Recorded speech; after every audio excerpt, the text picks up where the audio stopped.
Hola gente bonita, bienvenidos a mi canal. Mi nombre es Elizabeth Night Day, pero pueden llamarme En. En esta ocasión les voy a hablar sobre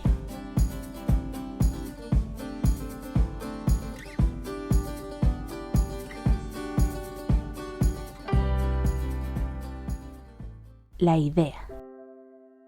A muchas personas le cuesta poner en orden sus pensamientos, incluso estos parecieran no tener sentido.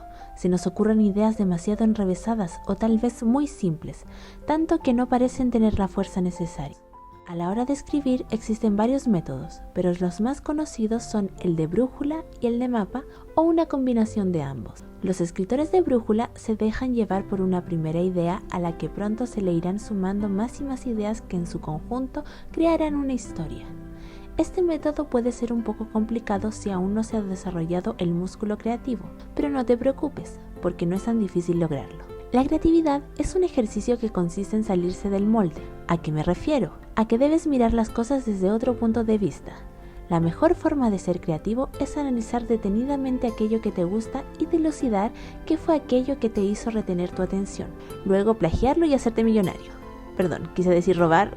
Transformarlo en una versión propia, con tu forma de ver el mundo plasmado en palabras. A veces pareciera que no hay una respuesta lógica a nuestros gustos, pero la verdad es que siempre se puede llegar a una respuesta.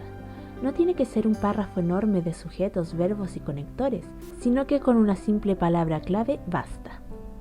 Los escritores de mapa son aquellos que necesitan tener las ideas claras antes de comenzar su historia.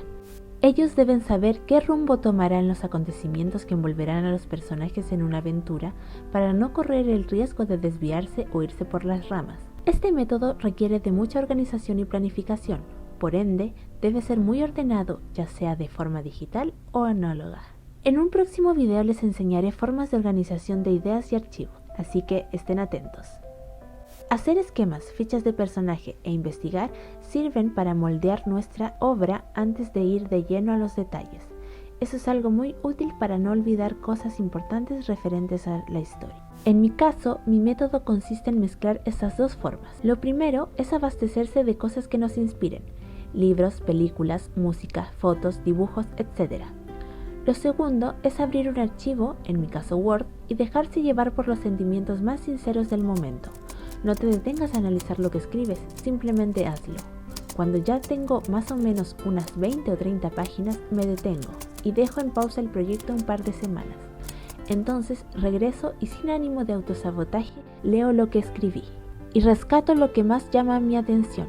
Puede suceder que no te guste nada del escrito, pero debes esforzarte para encontrar algo, como te digo, con una palabra basta, y a partir de ahí comenzar la tercera parte del proyecto, idear la historia. Es en ese momento cuando se abren dos caminos: seguir escribiendo o hacer un mapa mental. Yo en mi caso sigo escribiendo, y como mis historias suelen ser algo largas, espero a tener más o menos 10 capítulos o 50 páginas de lo que yo llamo corriente cerebral. Y una vez los cimientos de nuestro proyecto están armados, podemos empezar a planificar. La planificación. Primero que todo, debes recopilar las palabras clave que lograste recabar para empezar a hilar ideas. Una vez tengas claro lo que quieres contar, empecemos por los detalles. En mi caso, a mí me gusta empezar por el final. Todo proyecto es capaz de terminarse si se tiene claro el final. Por eso, lo mejor es partir desde allí. Ya tienes un primer vistazo de tu historia por escrito. Ahora resta desarrollar lo demás. Ojo, que esto que escribiste no necesariamente es el principio de la novela, puede ser cualquier parte. Los finales, en mi opinión, son la parte que más sentido le da a una historia y son la razón por la que quieres contarla. Por eso, lo mejor es tenerlo claro desde el principio. Lo siguiente es determinar el tono de la historia y el público al que quieres apuntar. Esto no quiere decir que todo lo que escribas deba ser publicado, sino que es una forma de ayudarte a guiar tu escritura. Un ejemplo sería: tono, romántico informal. Público,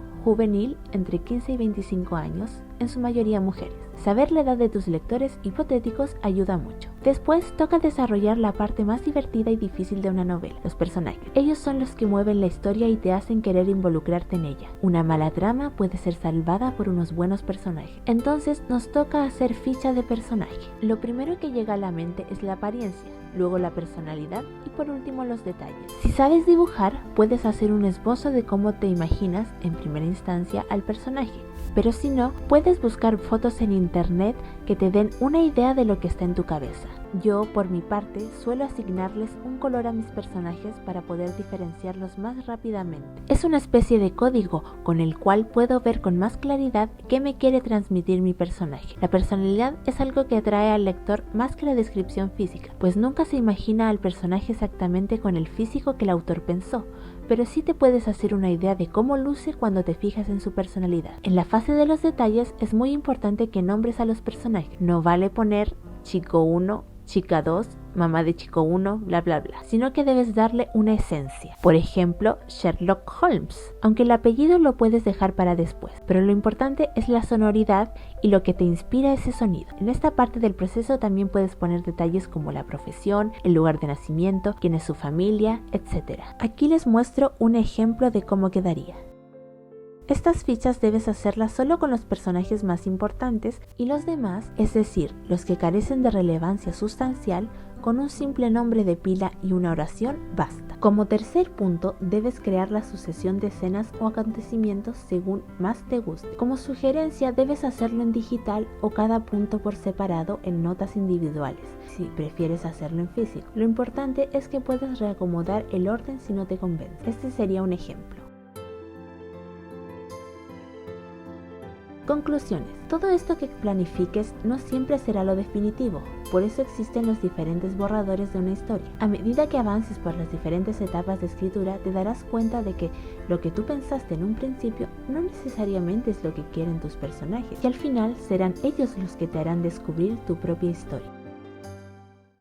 Eso es todo por hoy, espero que les haya gustado y si fue así no olviden dar me gusta y suscribirse al canal para que nos veamos en un próximo video. ¡Adiós!